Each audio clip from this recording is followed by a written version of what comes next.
وبارك وسلم عباد الله فإني أوصيكم ونفسي بتقوى الله ও আল্লাহর বান্দারা, আমি আমাকে এবং আপনাদের সকলকে তাকওয়া নীতি অবলম্বন করার জন্য নসিহত করছি। আল্লাহ সুবহানাহু ওয়া তাআলার দরবারে শুকর আদায় করছি যে আল্লাহ সুবহানাহু ওয়া তাআলা আমাদেরকে অসংখ্য নেয়ামত দিয়েছেন। সেই অসংখ্য নেয়ামতের মধ্যে সর্বোত্তম নেয়ামত তিনি আমাদেরকে ঈমান দিয়েছেন, আমাদেরকে মুসলিম হিসাবে কবুল করেছেন। আলহামদুলিল্লাহ। কিয়ামতের দিন জান্নাতবাসীরা জান্নাতে গিয়ে বলবে, ওয়াকালুল হামদুলিল্লাহিল্লাযী হাদানা লিহাযা ওয়া মা কুন্না লিনাহতাদি লাউলা আন হাদানাল্লাহ। সকল প্রশংসা সেই আল্লাহর জন্য যে আল্লাহ আমাদেরকে হেদায়েত দিয়েছেন। যদি তিনি আমাদেরকে হেদায়েত না দিতেন দুনিয়াতে, তাহলে আজকে আমরা জান্নাতের অধিবাসী হতে পারতাম না। এই হেদায়েতটা হলো আল্লাহ সুবহানাহু ওয়া তাআলার পক্ষ থেকে। আল্লাহ সুবহানাহু ওয়া তাআলা আমাদের উপর বড় মেহেরবান, বড় দয়া। তিনি আমাদের উপর বড় রহমত করেছেন যে আমরা হেদায়েত প্রাপ্ত হয়েছি। আল্লাহ তাআলা আমাদেরকে মুসলমান বানিয়েছেন, সর্বশ্রেষ্ঠ নবীর উম্মত বানিয়েছেন, সর্বশ্রেষ্ঠ গ্রন্থ আল কোরআন তিনি আমাদেরকে দিয়েছেন। এজন্য আমরা আল্লাহ তাআলার শুকর আদায় করছি, আলহামদুলিল্লাহ। আমাদের এই দুনিয়ার জীবনটা ক্ষণস্থায়ী। এই পৃথিবীতে আমরা এসেছি, পৃথিবীর থেকে আমরা চলে যাব। আমরা কেউ পৃথিবীতে স্থায়ী থাকব না। আমাদের এই সাময়িক সময়, এইখানে কিছু সময় যাত্রা বিরতির মতো। দূরে কোথাও লং জার্নি করলে, দূরে কোথাও সফর করলে মানুষ প্রতিমধ্যে যাত্রা বিরতি করে।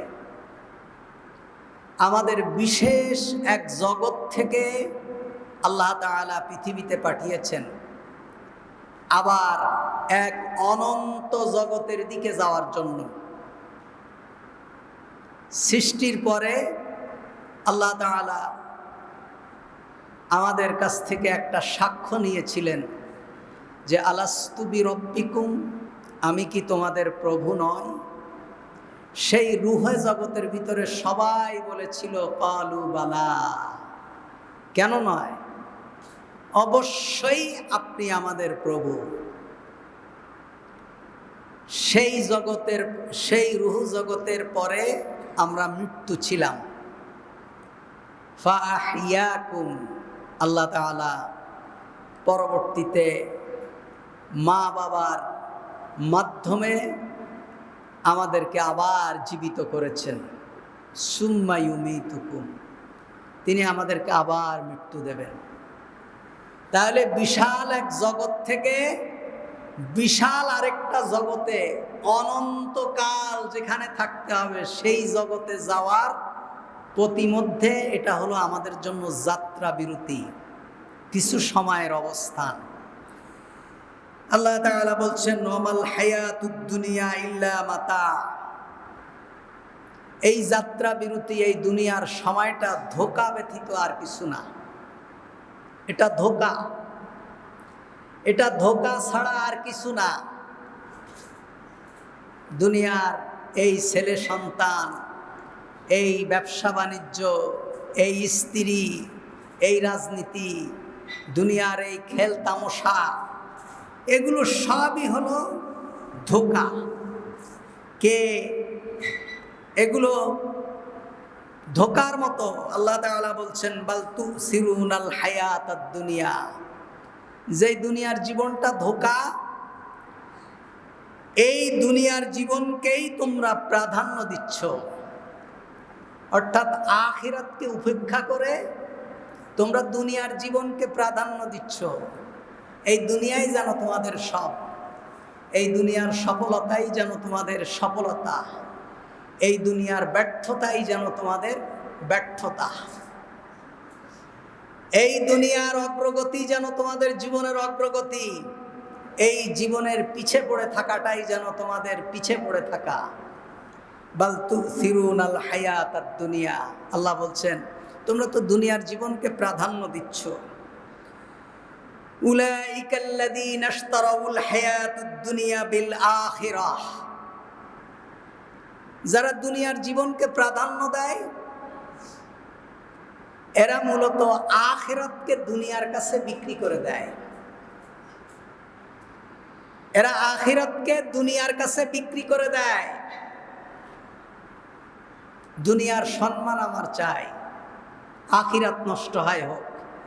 দুনিয়ার সম্পদ আমার চাই, আখিরাত নষ্ট হয় হোক। দুনিয়ার ক্ষমতা আমার চাই, আখিরাত নষ্ট হয় হোক। উলাইকাল্লাযীনা ইশতারাউল হায়াতুদ দুনিয়া বিল আখিরাহ, আল্লাহ বলছে এরা আখিরাতকে দুনিয়ার কাছে বিক্রি করে দেয়। পরকালে যাহাই হোক, দুনিয়া আমার চাই। যদি আখিরাতকে দুনিয়ার কাছে বিক্রি করে না দিত, তাহলে দুনিয়া পাওয়ার প্রতিযোগিতায় একজন মানুষ, একজন মুসলমান কোনোভাবেই আখিরাতকে নষ্ট করত না। দুনিয়া পাওয়ার আশায় কোনোভাবেই একটা মানুষ আখিরাতকে নষ্ট করে দিত না। আখিরাতকে নষ্ট করে দিচ্ছে দুনিয়ার কারণে। আল্লাহ তাআলা বলছেন ওয়াফারিহু বিল হায়াতিদ দুনিয়া, এরা পার্থিব জীবন নিয়ে উল্লাসিত। দুনিয়ার জীবন নিয়ে এরা উল্লাসিত, আনন্দিত। এরা মনে করছে এটাই আমার শেষ, এই দুনিয়ার জীবনই আমার, এখানেই আমার ক্ষমতা চাই, এখানে আমার সম্পদ চাই, এখানে আমার আধিপত্য চাই। এই সম্পদ, এই ক্ষমতা, এই আধিপত্যের জন্য যদি কাউকে হত্যা করতে হয় হত্যা করো, কাউকে গুম করতে হয় গুম করো, কাউকে বন্দি করতে হয় বন্দি করো, কাউকে শেষ করে দিতে হয় শেষ করে দাও।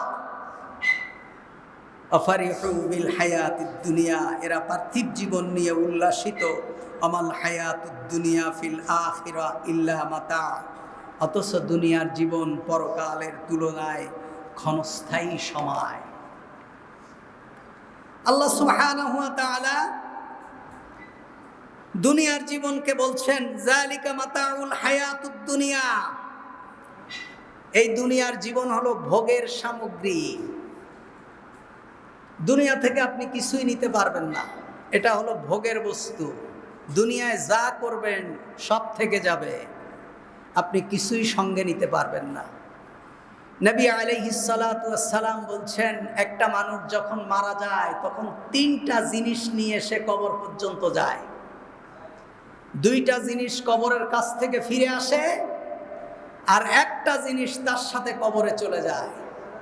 আল্লাহ রাসূল বলছেন যখন কেউ মারা যায় লিমালিহি ওয়া আহলিহি ওয়া আমালিহি, তার সাথে তার মাল যায়, তার পরিবার যায় এবং তার আমল যায়, তার কর্ম যায়। কবরের মধ্যে শুধু তার কর্মটাই তার সাথী হয়, আর তার পরিবার আর তার সম্পদ কবরের কাছ থেকে ফিরে আসে। আল্লাহ তাআলা বলছেন যালিকা মাতাউল হায়াতুদ দুনিয়া, এই দুনিয়াটা ভোগের সামগ্রী। আপনি যা খাবেন, যা পরবেন, এটাই হলো আপনার সাথী, আর বাকি সব থেকে যাবে। মসজিদে যখন এলান হবে অমুক মারা গিয়েছে, আজকে আসরের পরে জানাজা হবে, দুনিয়ার সেই আধিপত্য আপনি এক নামাজের সময় পর্যন্ত মোবাইলটা আপনি রেখে আসতে পারেন না। কখন কে জানি ফোন দেয়। মোবাইল ছাড়া আমরা যেন একেবারেই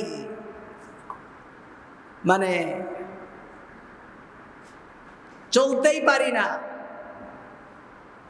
দুনিয়ার সম্পদ, ক্ষমতা, অথচ যখন এলান হয়ে যাবে কোথায় আমার মোবাইল, কোথায় ব্যবসা, কোথায় বাণিজ্য, কোথায় আত্মীয় স্বজন, আমি নিথর দেহে পড়ে থাকব। আমি যা অর্জন করেছি তা আমার পরিবার খাবে, আর আমি যা কামাই করেছি সেটাই আমার সাথে যাবে। এজন্য দুনিয়া কামাই করবার জন্য, দুনিয়ার কাউকে খুশি করবার জন্য, দুনিয়ায় কারো সন্তুষ্টি অর্জন করার জন্য, দুনিয়ায় কারো মন পাইতে গিয়ে, দুনিয়ার মানুষের কাছে নিজের ক্ষমতা দেখাতে গিয়ে পরকালকে হারানো যাবে না। পরকাল আমার সামনে রাখতেই হবে। আল্লাহ তাআলা বলছেন, তোমরা পরকালকে দুনিয়ার কাছে বিক্রি করে দিচ্ছ। আল্লাহ তাআলা বলছেন, ইয়া আইয়ুহান নাস ইন্না ওয়াদাল্লাহি হাক্কুন, হে মানুষ, আল্লাহর ওয়াদা সত্য। আল্লাহ যে ওয়াদা করেছেন এই ওয়াদা সত্য। ফালা তাগুররান্নাকুমুল হায়াতুদ দুনিয়া, পার্থিব জীবন যেন কোনোভাবেই তোমাদেরকে প্রতারিত না করে। পার্থিব জীবন যেন কোনোভাবেই তোমাদেরকে প্রতারিত না করে। আল্লাহর ওয়াদা সত্য। আল্লাহ সুবহানাহু ওয়া তাআলা কোরআনুল কারীমের মধ্যে বারবার এই সকল কথা, এই সমস্ত কথাগুলো বলেছেন। তার মানে হলো আল্লাহ তাআলা আমাদেরকে বারবার আখিরাতের কথা স্মরণ করিয়ে দিচ্ছেন। আখিরাতের ভয় আমাদের কলিজার মধ্যে আল্লাহ তাআলা ঢুকায় দিচ্ছেন যে একটা মানুষ, একটা ঈমানদার যদি আখিরাত বিশ্বাস করে, একটা মানুষের ভিতরে যদি পরকালীন জবাবদিহিতার চিন্তা থাকে, আল্লাহর কসম কেটে বলছি, সে কখনো মানুষের উপরে জুলুম করতে পারবে না। সে কখনো মানুষের হক মেরে খেতে পারবে না। সে কখনো মানুষের উপরে নিজের ক্ষমতা দেখাতে গিয়ে মানুষের উপরে নির্যাতন নিপীড়ন করতে পারবে না। সে কখনো আল্লাহর বিধানকে লঙ্ঘন করতে পারবে না। করতে গেলে তার বুক কেঁপে উঠবে, আরে আমার তো আল্লাহর দরবারে জবাব দিতে হবে। এ কারণে মক্কি জীবনে আল্লাহ রাসূল সাল্লাল্লাহু আলাইহি ওয়াসাল্লামের উপরে যতগুলা সূরা অবতীর্ণ হয়েছেন, সমস্ত সূরার ভিতরে আল্লাহ তাআলা মানুষদেরকে আখিরাতের কথা স্মরণ করিয়েছেন। মক্কি জীবনের সমস্ত আয়াতগুলো আখিরাত কেন্দ্রিক। যে মক্কার মানুষ আজ ভোগ বিলাসে মত্ত, তার রবের ইবাদতকে ভুলে গিয়েছে, তাগুতের দাসত্ব করছে, পরকালীন জীবনকে অস্বীকার করছে। এজন্য নবী করিম সাল্লাল্লাহু আলাইহি ওয়াসাল্লাম মক্কার 13 বছরের জিন্দেগিতে মানুষের উপরে শুধু তাবলীগ করেছেন, দাওয়াত দিয়েছেন, মানুষদেরকে শুধু আল্লাহর পথে ডেকেছেন, মানুষদেরকে শুধু আল্লাহর ভয় দেখায়েছেন, মানুষদেরকে শুধু কিয়ামতের কথাই স্মরণ করিয়ে দিয়েছেন। আল্লাহ তাআলা বলছেন, ইযা ওয়াকাতিল ওয়াকিআহ, যখন ঘটনা ঘটে যাবে, যখন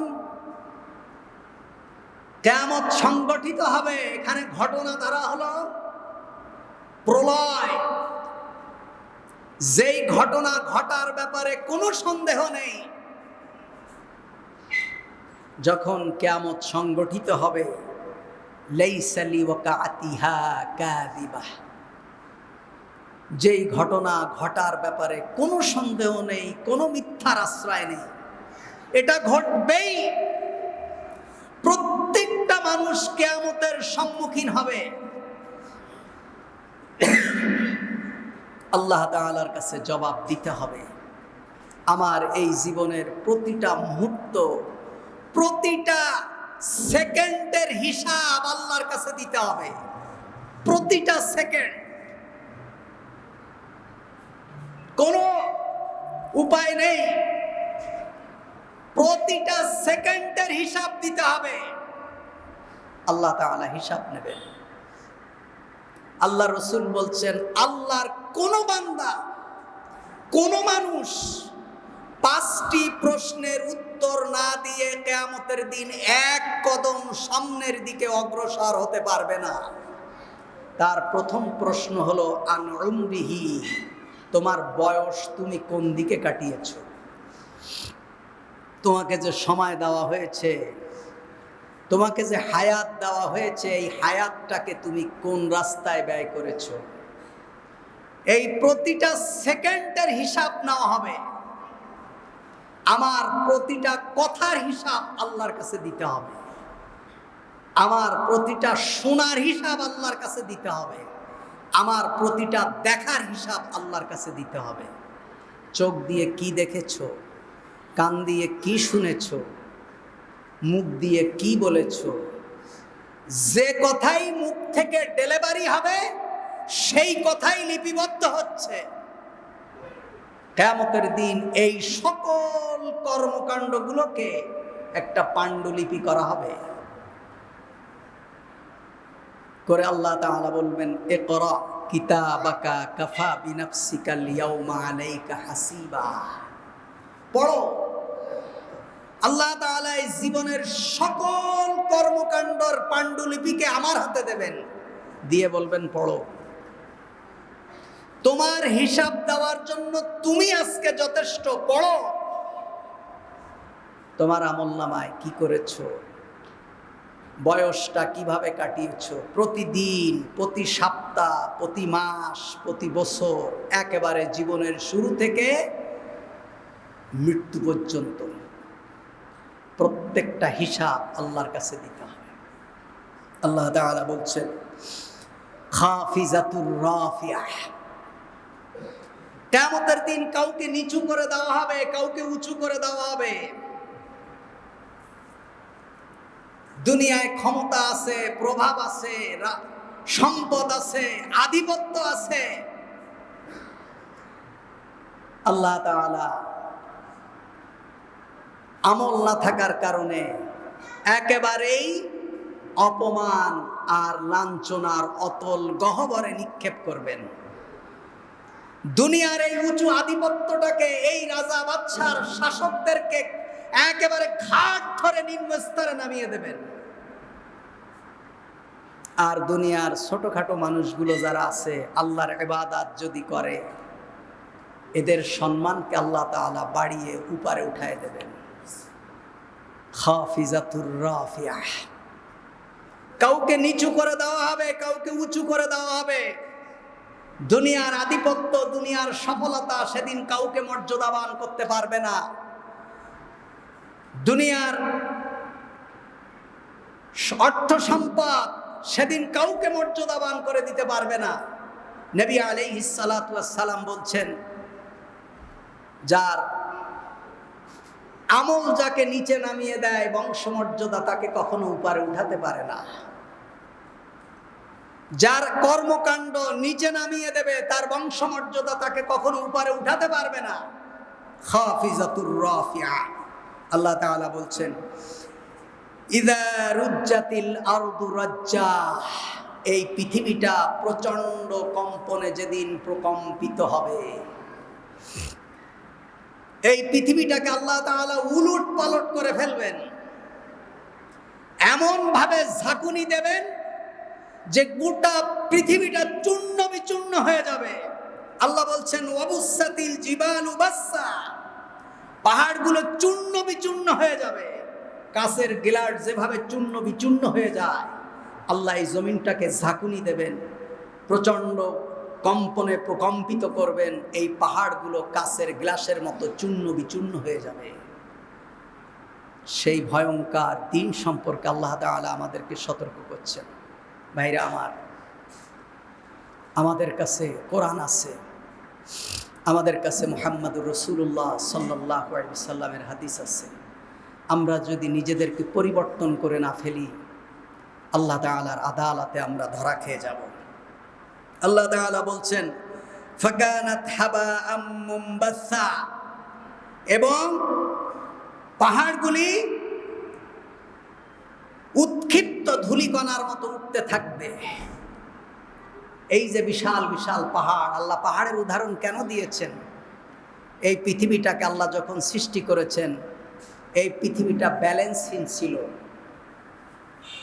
পানির উপরে কলা গাছের ভেলা যেমন নড়াচড়া করে, এই পৃথিবীটা এই পানির উপরে এভাবে নড়ছিল, তার ভারসাম্য ছিল না।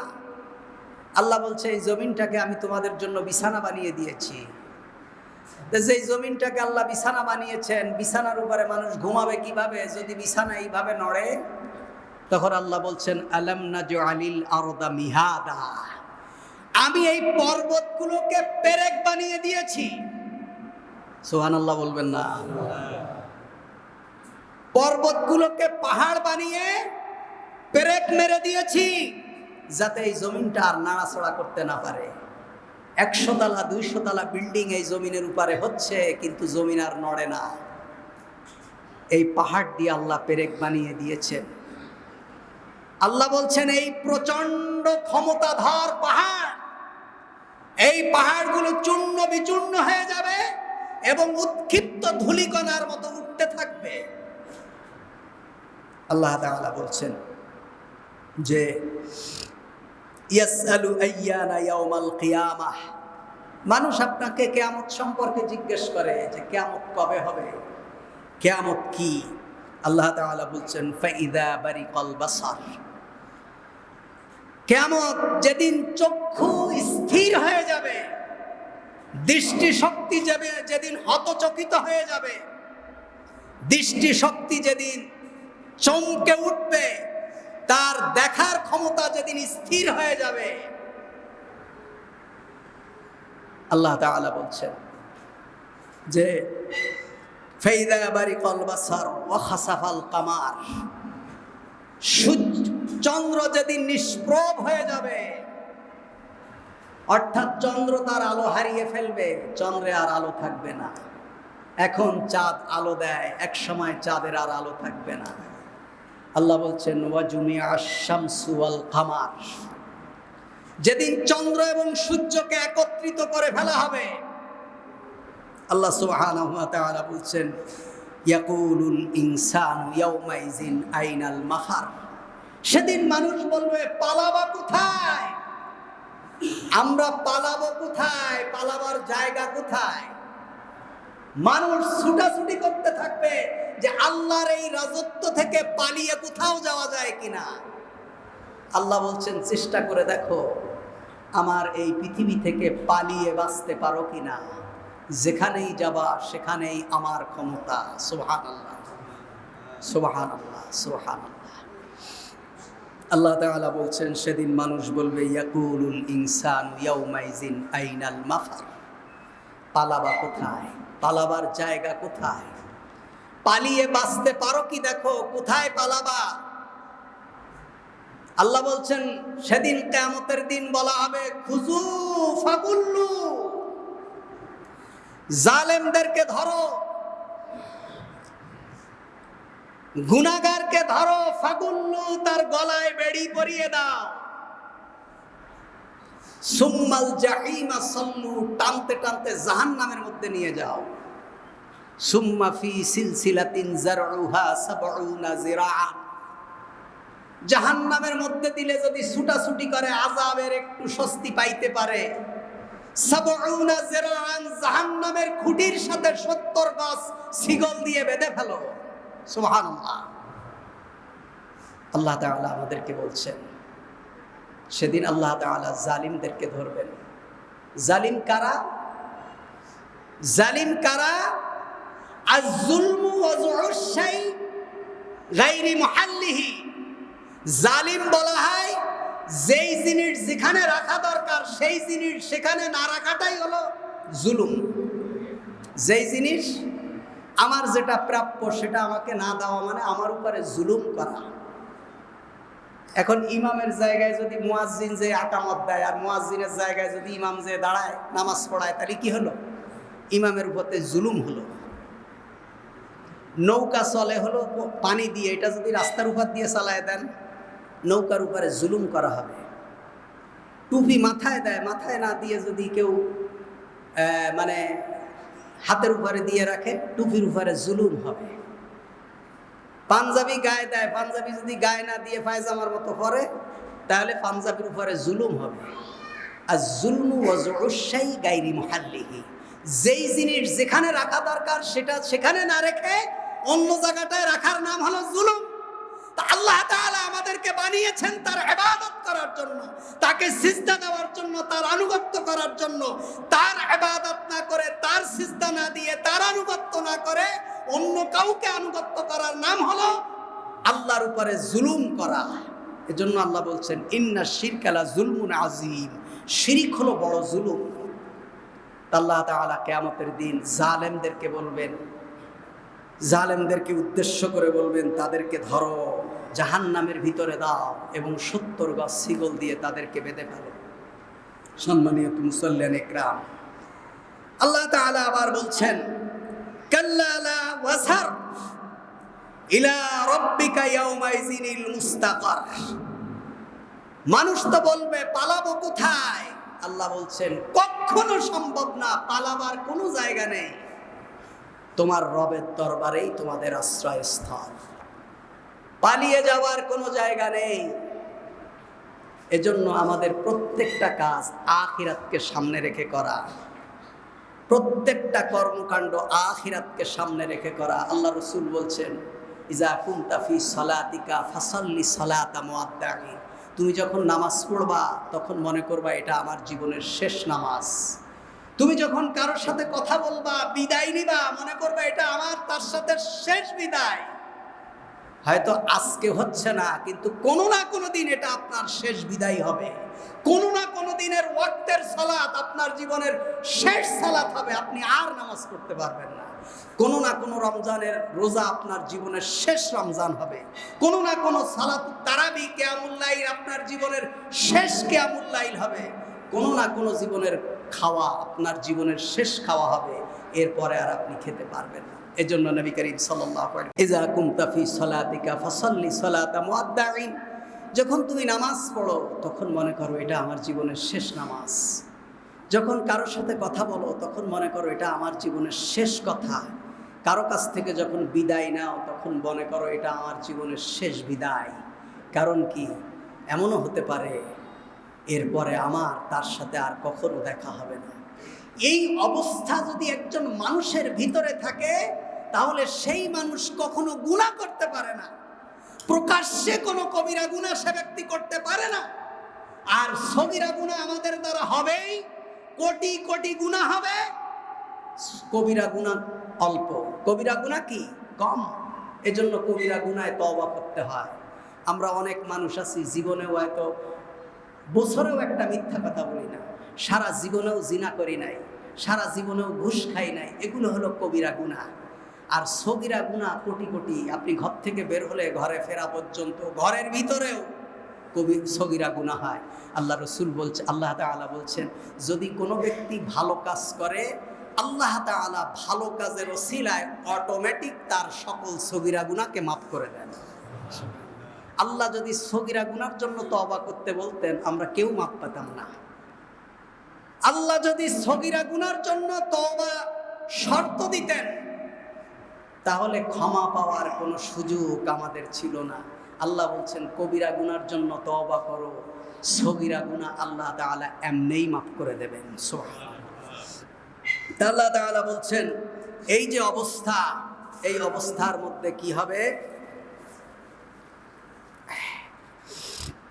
ফামান ইয়া'মাল মিসকালা যাররাতিন খাইরান ইয়ারাহ। আল্লাহ তাআলা সুসংবাদ দিচ্ছেন যদি কোনো ব্যক্তি জাররা পরিমাণ ভালো কাজ করে, জাররা পরিমাণ, একটা বালির কণাকে শত শত হাজার হাজার খণ্ড করলে যেটা হয় সেটা হলো জাররা, যেটা খালি চোখে দেখা যায় না। আল্লাহ বলছেন ফামান ইয়া'মাল মিসকালা যাররা, যদি কোনো ব্যক্তি জাররা পরিমাণ ভালো কাজ করে সে ব্যক্তি কিয়ামতের দিন তা দেখতে পাবে। সুবহানাল্লাহ। জাররা পরিমাণ। একজন ব্যক্তি বলছে ভাই আমি খিলখাত যাব কোন রাস্তায়, আপনি বললেন ভাই এমনি চলে যান, আপনি নেকি করলেন। আল্লাহ রাসূল বলছেন তুমি ভালো কাজ করতে পারছো না, একজন মানুষের সাথে হেসে কথা বলো। আপনাকে বলল ভাই কেমন আছেন, আপনি একটু হাসি দিয়ে বললেন আলহামদুলিল্লাহ, আপনি কল্যাণ পেলেন, আপনি ভালো কাজ করলেন। আপনি একজন পথিককে রাস্তা দেখিয়ে দিলেন, মানে একেবারে ন্যূনতম যে ভালো কাজ, যেটাকে আপনি ভালো কাজ মনেই করেন না, যেটাকে কোনো সওয়াবের কাজ মনেই হয় না, এমন একটা কাজও যদি আপনি করেন, কিয়ামতের দিন আপনি তা দেখতে পাবেন। আল্লাহ তাআলা তার জন্য আপনাকে পুরস্কৃত করবে। আল্লাহ তাআলা বলছেন, ওয়া মান ইয়ামাল মিসকালা যাররাতিন খাইরান ইয়ারাহ। আল্লাহ তাআলা বলছেন, যদি কেউ ভালো কাজ করে সে দেখতে পাবে, আর যদি কেউ খারাপ কাজ করে, শাররান ইয়ারাহ, খারাপ কাজ করে সে তাও দেখতে পাবে। খাইরান ইয়ারাহ, শাররান ইয়ারাহ, ভালো কাজেও দেখতে পাবে, খারাপ কাজেও দেখতে পাবে। আপনার তো গুনাহ করছেন, আমরা তো গুনাহ করছি, আমাদের কাছে গুনাহ মনে হচ্ছে না। কিয়ামতের দিন আমাদেরকে যখন দেখানো হবে যে দুনিয়ার জীবনে যা করেছি গুনাহ আর গুনাহ, গুনাহ আর গুনাহ, ঘন্টার পরে ঘন্টা মোবাইল দেখছি, আমাদের কাছে গুনাহ মনে হচ্ছে না, আমাদের কাছে গুনাহ মনে হচ্ছে না। বছরের পর বছর চলে যাচ্ছে, আল্লাহ তাআলার নাফরমানি করছি, আমাদের কাছে কিছু মনেই হচ্ছে না। কিয়ামতের দিন আমাদের সকল কর্মকাণ্ড আমরা দেখতে পাবো। আল্লাহ তাআলা বলছেন, ওয়াত্তাকু ইয়াওমান লা তাজজি নাফসুন আন নাফসিন শাইআ ওয়া লা ইউকবালু মিনহা শাফাআ। আল্লাহ বলছেন, ওয়াত্তাকু ইয়াওমান লা তাজজি নাফসুন আন নাফসিন শাইআ। আল্লাহ বলছে ওই দিনকে ভয় করো। আল্লাহ বলছে ওই দিনকে ভয় করো যেদিন কেউ কারো কোনো উপকারে আসবে না।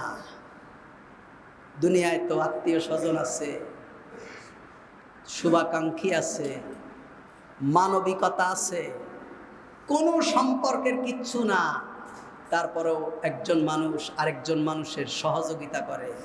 ওয়াত্তাকু ইয়াওমান লা তাজজি নাফসুন আন নাফসিন শাইআ। আল্লাহ বলছেন সেই দিনকে ভয় করো যেই দিন কেউ কারো কোনো উপকারে আসবে না। ওয়ালা ইউকবালু মিনহা শাফাআ, এবং যেদিন কোনো সুপারিশ কবুল করা হবে না। দুনিয়ায় তো সুপারিশ চলে, একজন আরেকজনের জন্য সুপারিশ করে, সেদিন কোনো সুপারিশ কবুল করা হবে না। আল্লাহ তাআলা কোরআনুল কারীমের মধ্যে বলছেন সেদিন কোনো সুপারিশ কবুল করা হবে না। ওয়ালা ইউখাযু মিনহা আদলুন, এবং কোনো বিনিময় গ্রহণ করা হবে না। এই বিনিময় তাকে মাফ করে দেন, এর বিনিময় তাকে ক্ষমা করে দেন, বিনিময় গ্রহণ করা হবে না। আল্লাহ তাআলা কোরআনে বলছেন যে কোনো সুপারিশ কবুল করা হবে না। আল্লাহ তাআলা আয়াতুল কুরসির মধ্যে বলছেন, মান যাল্লাযী ইয়াশফাউ ইনদাহু ইল্লা বিইজনি। কার এত ক্ষমতা আছে যে আমার হুকুম ছাড়া, আমার হুকুম ছাড়া আমার কাছে সুপারিশ করে, এমন ক্ষমতা কার আছে? আর আপনাদের আমাদের পীর সাহেব হুজুররা আমাদেরকে শিখায় যে কিয়ামতের দিন আমি তোমাদেরকে না নিয়ে বেহেশত যাব না। পীর সাহেব হুজুররা আমাদেরকে নিয়ে বেহেশত যাবেন, পীর সাহেব হুজুররা জাহাজ নিয়ে বের হয়ে যাবেন, সমস্ত মুরিদানদেরকে জাহাজে তুলে জান্নাতে নিয়ে যাবেন। এটা কি কোরআনের পক্ষের কথা না বিপক্ষের কথা? ধোঁকাবাজি, ধোঁকাবাজি। সুপারিশের ব্যাপারে হাদিস এসেছে, সুপারিশের ব্যাপারে আছে, কিন্তু কে সুপারিশ করবে? আপনি যে সুপারিশ করবেন আপনার কি অবস্থা হবে আপনি জানেন? একজন সাহাবী তার পরিবারকে বলেনি যে আমি আমার পরিবারের জন্য সুপারিশ করব। তোমাদের চিন্তা কিসের? আমি তো মুহাম্মদুর রাসূলুল্লাহর সাহাবী, আর আপনি অনায়াসে বলে দিচ্ছেন। এজন্য আল্লামা ইকবাল কি সুন্দর করে বলছেন, এ হাল তেরা চাল হ্যায়, মকসুদ তেরা মাল হ্যায়, क्या अजीब तेरा चाल है, लाखों को अंधा कर दिया। তোমার এই কথাবার্তা, এই সুফিগিরি, এই বেশভূষা, এগুলো হলো প্রতারণা, এটা হলো তোমাদের চাল। আর তোমার উদ্দেশ্য হলো মাল কামানো। তোমার উদ্দেশ্য কি? মাল কামানো। আমাদের দেশের পীর সাহেবরা কি ধনী দেখছেন? মাশাআল্লাহ, কি ধনী! এক একটা পীর সাহেব যে কি বড় বড় ধনী, আমি তো বলি আরে পীর সাহেব হুজুররা হেলিকপ্টারে আসে, 30-40 রকমের খায়, খেয়ে স্টেজে উঠে ওয়াজ করে। মা ফাতেমা রাদিয়াল্লাহু তাআলা আনহা চুলায় 7 দিন জ্বলেনি, পেটের মধ্যে পাথর বেঁধে রাখছিল, মুরিদানদের শোনায়। তার মানে কি, তোমরা এত খাবা কেন? সম্পদ যা আছে আমারে দাও, আমি ঢাকা বাড়ি গাড়ি করি, হাজার হাজার বিঘা জমি কিনি, মুরিদান বাড়াই। এজন্যই তো আল্লামা ইকবাল বলেছেন, হাল তেরা চাল হ্যায় মকসুদ তেরা মাল হ্যায়, क्या अजीब तेरा चाल है लाखों को अंधा कर दिया। কি একটা গুটি ছেলে দিছাও যে কোটি কোটি মানুষ তোমার ভক্ত হয়ে অন্ধ হয়ে গেছে, মাল সম্পদ ধন দৌলত জমি জায়গা সব তোমার কদমের মধ্যে দেয়, তুমি তারে জান্নাত নিয়ে যাবা। জাতি কোরআন থেকে মুখ ফিরানোর কারণে এই সমস্ত বিভ্রান্ত কথাগুলো বিশ্বাস করে, আর মানুষ মানুষের গোলামে পরিণত হয়ে গেছে আল্লাহর গোলামি বাদ দিয়ে। একজন মানুষ কিভাবে আরেকজন মানুষের সামনে সিজদা করে, নামাজের সিজদা দেয়, একবার সুবহানা রাব্বিয়াল আলা বলার সময় নেই, 4 রাকাত নামাজ পড়ে 2 মিনিটে 1.5 মিনিটে। আর যখন দরবারে সিজদা দেয়, বাবার সামনে সিজদা দিয়ে পড়ে থাকে ঘন্টার পরে ঘন্টা। তার মানে কি? তার মানে আল্লাহর কাছে পাওয়া যাবে না, বাবার কাছে যাবে। কার আকীদা? আবু জাহেলের আকীদা, নিকৃষ্ট আকীদা, নিকৃষ্ট আকীদা। মানুষ কোরআন ছেড়ে দিয়ে অন্ধ হয়ে গেছে, মানুষ মানুষের গোলামে পরিণত হয়ে গেছে। আল্লাহ তাআলা বলছেন, আল্লাহ তাআলা বলছেন, আল্লাহ তুমি আমাদেরকে হেফাজত করো, আল্লাহ এই উম্মতকে হেফাজত করো। আল্লাহ তাআলা বলছেন যে ওয়ালা ইউকবালু মিনহা শাফাআহ, সেদিন কারো কোনো সুপারিশ কবুল করা হবে না। আমরা আমাদের একটা সন্তানরে হেফজখানায় দেই, হুজুররা আমাদের শিখাইছে যে হেফজখানায় দিলে একেবারেই যাদের উপরে জাহান্নাম ওয়াজিব হয়ে গেছে এদেরকে ধরে ধরে জান্নাতে নিয়ে যাবে। বাপ ছেলের হেফজখানায় ভর্তি করায় দুনিয়ার আকাম কুকাম করে বেড়ায়, দিনে 3 প্যাকেট বিড়ি খায়, আকাম কুকাম দুনিয়ার সুদের ব্যবসা করে, নামাজ রোজা একটারও ধার ধারে না। ছেলে তো হাফেজ, কিয়ামতের দিন কি করবে? সুপারিশ করবে। এই হলো আমাদের পরিস্থিতি। আল্লাহ তাআলা আমাদেরকে হেফাজত করুন। ভাইরা আমার, যদি আমাদের আমল না থাকে, আমাদের কর্মকাণ্ড যদি ভালো না থাকে, কোনো হুজুর আমাদেরকে বাঁচাতে পারবে না, কোনো পীর সাহেব হুজুর আমাদেরকে বাঁচাতে পারবে না, আল্লাহর কসম বাঁচাতে পারবে না। রাসূলুল্লাহর একজন সাহাবী ছিলেন না যেই সাহাবী আমলের ক্ষেত্রে কম করেছেন আর বলেছেন আমরা তো মুহাম্মদুর রাসূলুল্লাহর সাহাবী, আমাদের আবার চিন্তা কিসের? আমার বাবা তো মুহাম্মদুর রাসূলুল্লাহ সাল্লাল্লাহু আলাইহি ওয়াসাল্লামের সাহাবী, আমাদের চিন্তা কিসের? একজন উম্মাহ, একজন মুসলিম একথা বলেননি। আর আজকে আমরা আমলকে ছেড়ে দিয়েছি, আজকে আমরা ভালো কর্মকাণ্ডকে ছেড়ে দিয়েছি। আমাদের হুজুর আমাদেরকে দেবে, আমরা সারা বছর কোরআন শরীফ পড়ি, হুজুরকে টাকা দেই, হুজুর আল্লাহর কাছে পৌঁছায় দেবে। আমরা সারা বছর আমল করি আর হুজুরের কাছে টাকা দেই, হুজুর দোয়া করে আল্লাহর কাছে পৌঁছায় দেবে। কত বড় শিরকি আকীদা! মানে আমরা যে কি বুঝি না সেটাও আমরা বুঝি না। আমি কোরআন পড়লে সাথে সাথে আল্লাহ কবুল করবেন, আমার মুখ থেকে বের হওয়ার সাথে সাথে ফেরেশতারা লিখছেন, এই অনুভূতিটুকু আমার কাছে নেই। আমি সারা মাস কোরআন পড়ব, 27শে রমজানের দিন হুজুরের 500 টাকা দেব, 2 কেজি জিলাপি কিনে দেব, হুজুর আমার আব্বা আম্মার নামে পৌঁছায় দেবে, আল্লাহর দরবারে পৌঁছায় দেবে। এই আকীদা যারা পোষণ করে আর এই আকীদা যারা বিশ্বাস করে এরা মুশরিক। এরা কি? কোনোভাবেই এটা মুসলমানদের আকীদা হতে পারে না যে আমার আল্লাহ আমার কথা শোনেন না, আমার আল্লাহ ইমাম সাহেবের কথা শোনেন, আমার আল্লাহ আমার কথা শোনেন না, আমার আল্লাহ মসজিদের হুজুরের কথা শোনেন, আমার আল্লাহ আমার দোয়া শোনেন না, আমার পীর সাহেবের দোয়া শোনেন। এই আকীদা যারা বিশ্বাস করে এরা মুশরিক, এরা মুসলমান কোনোভাবেই হতে পারে না। আল্লাহ তাআলা বলছেন, আমি তোমার রব, আমি তোমার রব। নীরবে নির্ভীতে গভীর রাতে যে কোনো জায়গায় দাঁড়িয়ে তুমি তোমার রবকে ডাকবে, তোমার রব তোমার ডাকে সাড়া দেবে। সুবহানাল্লাহ। ভাইরা আমার, আল্লাহ তাআলা বলছেন ইয়াউমা লা ইউগনি মাওলান আন মাওলান শাইয়া, সেদিন কোনো বন্ধু বান্ধব আত্মীয় স্বজন কেউ কারো কোনো উপকারে আসবে না। ওয়ালা হুম ইনসারুন, এবং তাদেরকে সাহায্য করা হবে না। আমি যা বলছি সব কোরআনের আয়াত থেকেই বলছি। আমাদের তো কোরআন চর্চা নেই। বড় বড় শাইখুল হাদিস 6 মাদ্রাসায় বুখারী পড়ায়, ওয়াজে কোরআনের একটা আয়াত বলে আর দুনিয়ার কিচ্ছা কাহিনী মিথ্যা কিছু গল্প গুজব বলে চালায় দেয়। মানুষ তো মনে করে হুজুর বলছে সব মনে হয় হাদিসে আছে, হুজুর যা বলে সব হাদিসে আছে। কত ধরনের মিথ্যা কথা আমাদের সমাজে চলে, লক্ষ লক্ষ মিথ্যা কথা, যেগুলোকে আপনারা সারা জীবন মনে করেন হাদিস, আসলে এগুলো হাদিসই না। আসলে কি না, এগুলো হাদিসের নামে সব জালিয়াতি মিথ্যা কথাবার্তা, ডাহা কথা, মিথ্যা কথাবার্তা। আমাদের দেশের হুজুররা দেখুন ওয়াজ করবে, আস-সালাতু মি'রাজুল মুমিনিন, নামাজ হলো মুমিনের মেয়ারাজ। শুনছেন না? এটা হুজুররা ওয়াজ করে। যেই হুজুর ওয়াজ করবে ওই হুজুরের ঘেটি ধরে বলবেন কি যে এইটা রাসূলুল্লাহর কোন হাদিসে আছে? বুখারী, মুসলিম, আবু দাউদ, তিরমিজি, নাসাই, তহাবি, ইবনে মাজাহ, মুয়াত্তা মালিক, কোনটায় আছে একটু খুঁজে বের করে দাও।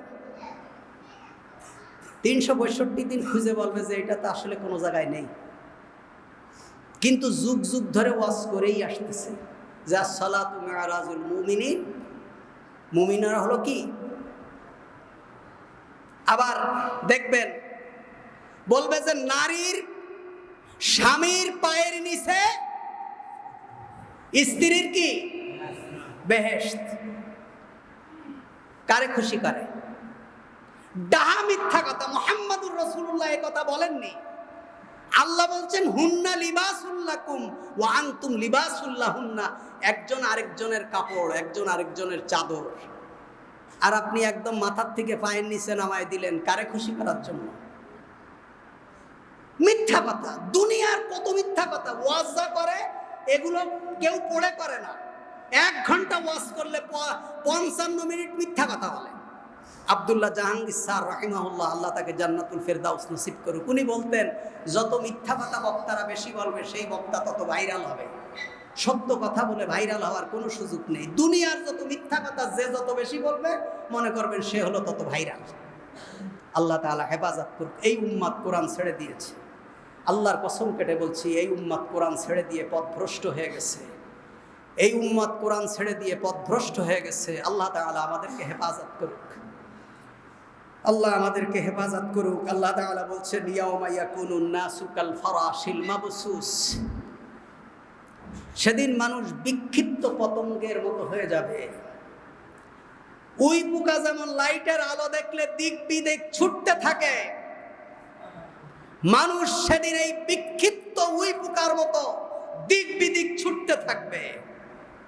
আল্লামা শেখ সাদি রহিমাহুল্লাহ খুব সুন্দর করে বলেছেন, আই মর্গে সাহার ইশক জা পরওয়ানা বায়ামুস, আই মর্গে সাহার ইশক জা পরওয়ানা বায়ামুস, কা সুখ তারা জাশুদি আওয়াজ নায়ামুত। বলছে তুমি কি ভালোবাসা শিখতে চাও? তুমি কি প্রেম শিখতে চাও? ওই পোকার কাছ থেকে শেখো। বলছে একটা লাইট যখন জ্বালিয়ে দেওয়া হয়, ওই পোকা সেই লাইটের প্রেমে লাইটের সাথে একত্রিত হয়ে নিজেকে শেষ করে দেয়, মরে যায়, পড়ে টাস টাস করে পড়ে মরে যায়, কিন্তু লাইটের প্রেম ছাড়ে না। তুমি যদি আল্লাহর সাথে প্রেম করতে চাও, প্রেম শিখতে চাও, ওই পোকার কাছ থেকে শেখো। আল্লাহর জন্য দুনিয়ার সব কিছুকে ছেড়ে দিবে, আল্লাহকে ছেড়ে দিবে না। আল্লাহর জন্য নিজের জীবনের অস্তিত্ব বিলীন করে দেবে, আল্লাহকে বিলীন করবে না। আল্লাহর ভালোবাসার কাছে নিজের দুনিয়ার সহজ ভালোবাসাকে শেষ করে ফেলবে, কিন্তু আল্লাহর ভালোবাসাকে প্রাধান্য দেবে। আই মর্গে সাহার ইশক জা পরওয়ানা বায়ামুজ, কা সুখ তারা জাশুদি আওয়াজ নায়ামুত। আল্লাহ তাআলা বলছেন ইয়াউমা ইয়াকুনুন নাসু কাল ফারাশিল মাবসুস, সেদিন মানুষ বিক্ষিপ্ত পতঙ্গের মতো হয়ে যাবে। ওয়াতাকুনুল জিবালু কাল ইহনিল মানফুস, পাহাড়গুলো সব ধুনিত পশমের মতো উঠতে থাকবে। ধুনিত পশম বোঝেন না? লেপ খেতা যখন বানায়, বালিশ বানায়, দেখবেন তুলার উপরে 2 জন 3 জন সমানে পিটায়। কেন পিটায়? একটা তুলার কোয়া থেকে যাতে আরেকটা তুলা আলাদা হয়ে যায়, যাতে এটা স্পঞ্জ করে এবং মানুষ যাতে এই বালিশের উপরে, লেপের উপরে স্বস্তি পায়। তুলা যদি জমাট বাঁধা থাকে তাহলে স্বস্তি পাবে না। একে বলা হয় ধুনিত পশম, পশমকে ধুনে ফেলা। আজকে এসে আমরা পশম ধুনা বুঝতেছি। যখন এই কোরআনের আয়াত নাজিল হয়েছে মুহাম্মাদের উপর, তখন হয়তো এগুলো কিছু ছিলই না। তাও আল্লাহ বলেছেন ওয়াতাকুনুল জিবালু কাল ইহনিল মানফুস, পাহাড়গুলি ধুনিত পশমের মতো উঠতে থাকবে। ফাআম্মা মান থাকুলাত মাওয়াজিনু, যার নেকের পাল্লা ভারী হয়ে যাবে। ভাইরা আমার, যার নেকের পাল্লা ভারী হবে, গুনাহ থাকবে, গুনাহ আমাদের থাকবে। গুনাহ নেই এমন কোনো মানুষ নেই। গুনাহ থাকবে, গুনাহ থাকবে। প্রত্যেকটা মানুষ গুনাহ করবে। গুনাহ করবে না এমন কোনো মানুষ পৃথিবীতে আসবে না। মুহাম্মাদুর রাসূলুল্লাহ বলছেন যে এই মানুষ যদি গুনাহ না করত, আল্লাহ তাআলা এই মানব গোষ্ঠীকে ধ্বংস করে দিয়ে এমন একটি জাতি তৈরি করতেন যে জাতি গুনাহ করে এবং মাপ চায়। সুবহানাল্লাহ। আল্লাহ রাসূল বলছেন কুল্লু বানি আদম খাত্তা, প্রত্যেক বনি আদম ভুল করে। আরেকটি বর্ণনা এসেছেন কুল্লুকুম খাত্তা, তোমরা প্রত্যেকেই ভুল করো, তোমাদের প্রত্যেকের ভুল আছে, গুনাহ আছে। আখায়রুল খাত্তাইনাত তাওয়াবুন, ওই ভুলকারী উত্তম, ওই গুনাহকারী উত্তম যেই গুনাহকারী আল্লাহর কাছে তাওবা করে। সুবহানাল্লাহ। আমি আপনি গুনাহ করব, আমার দ্বারাও গুনাহ হয়, আপনার দ্বারাও হয়, সমস্ত মানুষের দ্বারা গুনাহ হবে। কিন্তু গুনাহ হওয়ার পরেও আল্লাহ তাআলা আমাদের চোখের পানি রেখেছেন, রাতের আধার রেখেছেন। আল্লাহ রাসূল বলছেন as-সালাতু ফি জাওফিল লাইল, মধ্যরাতের নামাজ উত্তম।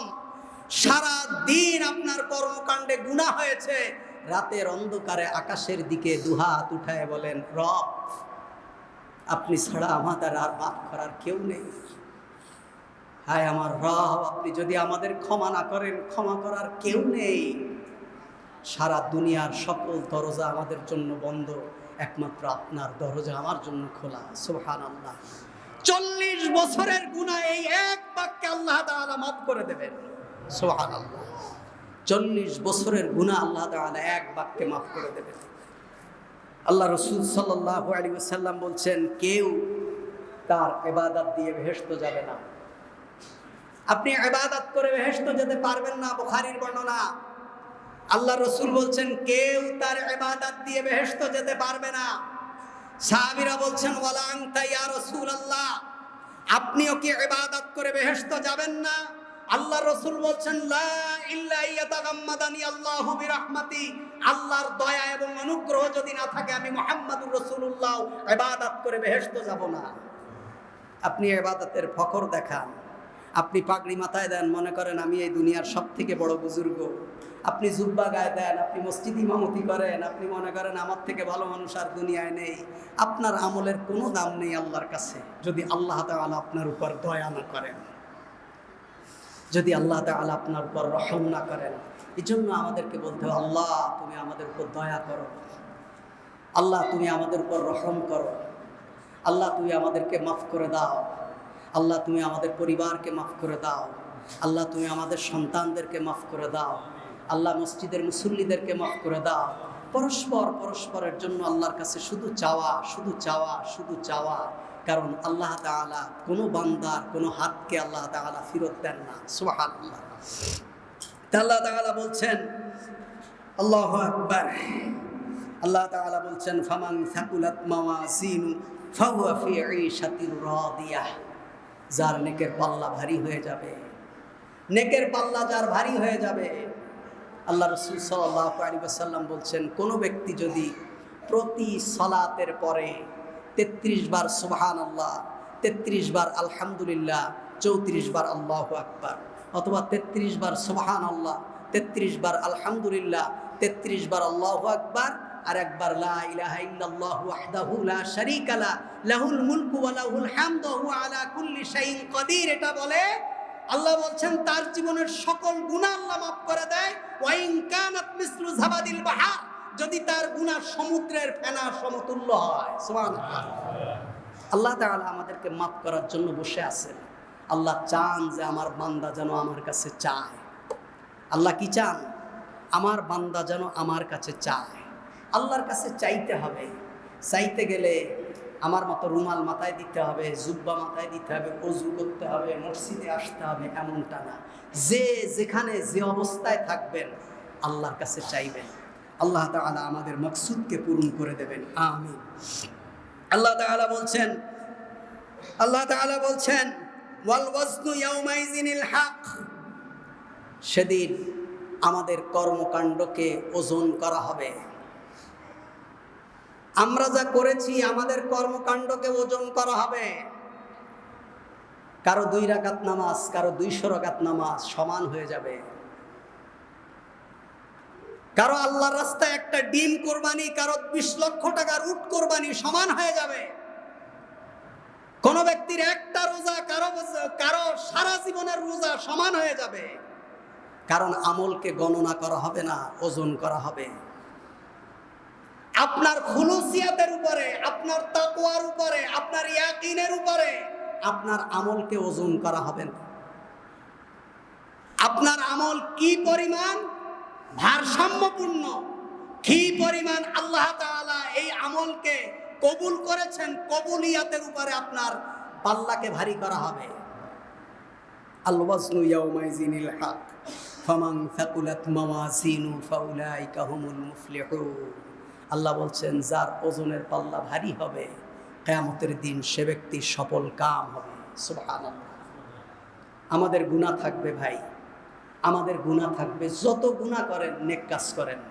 অনেকে বলে আগে গুনাহ ছেড়ে দেই তারপরে নামাজ পড়বো। অমুকে নামাজও পড়ে গুনাহও করে, অমুকে নামাজও পড়ে গুনাহও করে, তাহলে নামাজ পড়ে লাভ কি? না ভাই, গুনাহ যে করে সেই নামাজ পড়ে। যে ব্যক্তি গুনাহ করে সে ব্যক্তি নেক কাজ করে, যে ব্যক্তি অন্যায় করে সে ব্যক্তি ভালো কাজ করে। সুতরাং আমার দ্বারা অন্যায় হচ্ছে, এ কারণে আমি ভালো কাজ ছেড়ে দিতে পারি না। আমার অন্যায়ের পাল্লার থেকে যদি ভালো কাজের পাল্লা ভারী হয়ে যায় কিয়ামতের দিন ফাহুয়া ফি ঈশাতির রাদিয়া। আল্লাহ তাআলা বলছেন সে ব্যক্তি কিয়ামতের দিন আল্লাহ তাআলার দরবারে ভালো থাকবে, আল্লাহ তাআলা তার উপরে খুশি হবেন। এজন্য আমাদের নেকির কাজ করতে হবে। আল্লাহ বলছেন আমান খাফফাত মাওয়াজিনু ফাউলাইকাল্লাযীনা খাসিরু আনফুসাহুম। যে ব্যক্তির নেকির পাল্লা ভারী হালকা হয়ে যাবে সে ব্যক্তি নিজের উপরে জুলুম করেছে। আমি মূলত আমার উপরে জুলুম করছি, আমি আল্লাহর পথে চলছি না, মানে আমি আমার উপরে জুলুম করছি, আমি আমাকে জাহান্নামের দিকে নিয়ে যাচ্ছি। আমি জালেম হিসাবে আল্লাহর দরবারে জালেমের খাতায় আমার নাম লেখা হচ্ছে। এজন্য আমরা নামাজে বলি আল্লাহুম্মা ইন্নী যালামতু নাফসি। আল্লাহ আমি আমার উপরে জুলুম করেছি। যেভাবে তোমার ইবাদত করার দরকার ছিল করতে পারিনি, যেভাবে কথা বলার দরকার ছিল বলতে পারিনি, যেভাবে আত্মীয়তার সম্পর্ক রক্ষা করার দরকার ছিল করতে পারিনি, যেভাবে লেনদেন করার কথা ছিল লেনদেন করতে পারিনি, চোখ যেভাবে আমার ব্যবহার করার দরকার ছিল আমি সেভাবে ব্যবহার করতে পারিনি, আমার কান দিয়ে যা শোনার কথা ছিল আমি তা শুনতে পারিনি, তোমার ইবাদতে যেভাবে নিজেকে সময় দেওয়ার দরকার ছিল দিতে পারিনি। আল্লাহুম্মা ইন্নী যালামতু নাফসি। আল্লাহ আমি আমার প্রতি জুলুম করেছি, আমি আমার প্রতি জুলুম করেছি, তুই আমাকে মাফ করে দাও। এজন্য সম্মানিত মুসল্লিয়ান ইকরাম, আল্লাহ তাআলা বলছেন লা ইয়াখফা আলাল্লাহি মিনহুম শাই। সেদিন আল্লাহর কাছে কোনো কিছু গোপন থাকবে না, কোনো কিছু আল্লাহর কাছে গোপন থাকবে না, সব কিছু আল্লাহর কাছে বর্তমান, একেবারে সব কিছু। আল্লাহ তাআলা বলবেন লিমানিল মুলকুল ইয়াওম। আজকের দিনের বাদশাহী কার? কোথায় বড় বড় রাজারা, কোথায় বাদশারা, কোথায় নেতারা, কোথায় বড় বড় বিল্ডিং আলা, কোথায় সেই বিরাট বিরাট পাহাড়গুলি, কোথায় সেই গাছপালা বাগ বাগিচা, কোথায় যেগুলো দুনিয়াকে সুসজ্জিত করে রেখেছিল, লিমানিল মুলকুল ইয়াউম, আজকের দিনের ক্ষমতা কার, আজকের দিনের বাদশাহী কার। একজন ব্যক্তি থাকবে না পৃথিবীতে, একজন ফেরেশতা থাকবে না যে ব্যক্তি আল্লাহ তাআলার এই কথার জবাব দেবেন। আল্লাহ তাআলা তখন নিজেই বলবেন লিল্লাহিল ওয়াহিদুল কাহ্হার, লিল্লাহিল ওয়াহিদুল কাহ্হার। আজকে এই প্রচন্ড ক্ষমতার মালিক, একচ্ছত্র ক্ষমতার মালিক একমাত্র আপনি, আর কেউ নেই। ভাইরা আমার, যদি আমরা পরকালকে সামনে রাখি, আমাদের দ্বারা গুনাহ হতে পারে না, আমরা গুনাহ করতে পারি না, মানুষের দ্বারা গুনাহ হবে না। এজন্য আমাদেরকে পরকালকে সামনে রাখা। যে যেভাবে আছেন, পরকালকে সামনে রাখতে গেলে পাঞ্জাবি গায়ে দিতে হবে, টুপি মাথায় দিতে হবে, পাগড়ি মাথায় দিতে হবে, এমনটা না। যে যেখানে যে অবস্থায় যে কর্মস্থলে আছেন, যেখানে পড়েন, স্কুলে পড়েন, কলেজে পড়েন, মাদ্রাসায় পড়েন, আল্লাহকে ভয় করা। মাদ্রাসায় পড়লে জান্নাতে যাবে, স্কুলে পড়লে জাহান্নামে যাবে, এমনটা না। মাদ্রাসায় পড়ে জাহান্নামে যাবে, স্কুলে পড়ে জান্নাতে যাবে যদি তার কর্মকাণ্ড মাদ্রাসার থেকে ভালো হয়। ইমামতি করে জাহান্নামে যাবে, ইমামের পিছনে সারা জীবন ইক্তেদা করে মুসল্লি হয়ে জান্নাতে যাবে। বক্তা জাহান্নামে যাবে, শ্রোতারা ওয়াজ শুনে, বক্তার ওয়াজ শুনে আমল করে শ্রোতারা জান্নাতে যাবে। এজন্য ভাইরা আমার, আমাদের কর্মকাণ্ড আমাদেরকে আল্লাহ তাআলার দরবারে পৌঁছায় দেবে, আমাদের কর্মকাণ্ড আল্লাহ তাআলার নিকটবর্তী আমাদেরকে করে দেবে। আল্লাহ তাআলা আমাদেরকে আখিরাতমুখী হওয়ার তৌফিক দান করুক, আমিন। সুবহানাকাল্লাহুম্মা বিহামদিক, আশহাদু আল্লা ইলাহা ইল্লা আনতা আস্তাগফিরুকা ওয়া আতুবু ইলাইহি, আউযু বিল্লাহি মিনাশ শাইতানির